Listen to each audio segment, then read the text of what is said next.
I think don't have any expectations. I think free yourself of any of the stipulations that are already out there around coaching.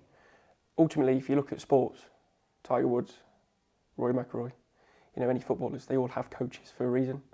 And I think if you look at it like that, a coach is there with somebody who's got that experience, somebody who can kind of help advance you to that position quicker. Don't get me wrong, there's no shortcuts. You can't take shortcuts in life or in business. But if you can learn from somebody else's experience, you might avoid that.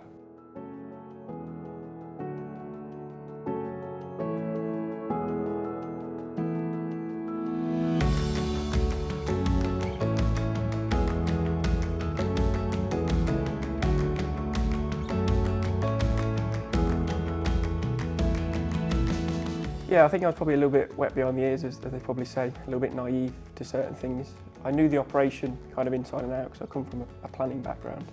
But in terms of marketing, sales, HR, accounting, them things I really did lack knowledge in. And certainly through this experience, over the last 3 years, I've learned a lot, and obviously still got a lot more to learn in the future. Before that, I didn't really understand what goals were.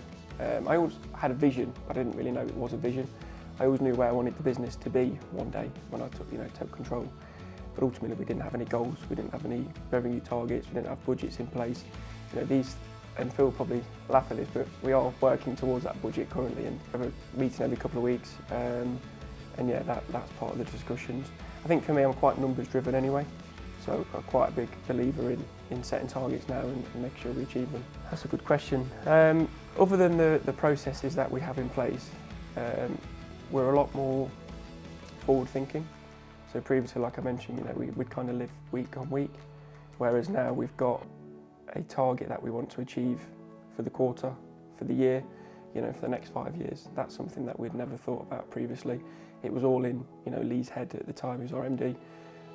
But now it's very much shared amongst the management team, and ultimately they're the ones helping me push that as well.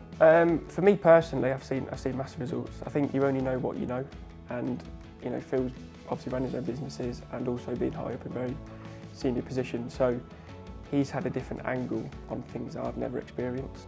So him sharing that knowledge, but not giving me the answers necessarily, but suggesting something, and then me going out there and doing it myself has been huge for me personally. Yeah, so I think when we first partnered with Phil, probably around 3 years ago, we were sitting at around 10 million turnover. Today we're at around 12.5 million. So yeah, we've had a 2.5 million increase over the last 3 years, which is positive. But I think the biggest driver of that has been because of everybody's involvement in it. The management team now. Before we were probably a little bit, we don't want to grow, we're happy with what we got. It's almost like we have to grow now. If we don't grow, we get left behind. So everyone's focused on that. I think for me, I'm a lot more driven now and a lot more focused on what I want to achieve. I try and keep out, the noise as such, negative feedback, things like that. Just always go back to, are we on track to where we want to be? And if we are, then great. If we're not, what else could we be doing differently? So yeah, my mindset's a lot more business focused rather than previously. I was probably a little bit more operational focused. Maybe in my slightly younger days, I'd be out at the weekend a lot more and, drinking, seeing friends and stuff like that. Whereas now I'd probably look at the weekend as more of a week, it's a recovery from the week, as in the busy pace of the week. That's probably been a big change for me, not going out as much and things like that. Because ultimately, I want to be fresh on a Monday morning, ready to start the week. Whereas if I'm out at the weekend drinking and stuff like that, it takes me a couple of days to get over it, and I'm not quite in the presence I need to be. But ultimately, my vision, my goal is to grow this business and achieve a revenue target of 50 million eventually. I have to change certain things in my life in order to achieve that, and that's one of them things.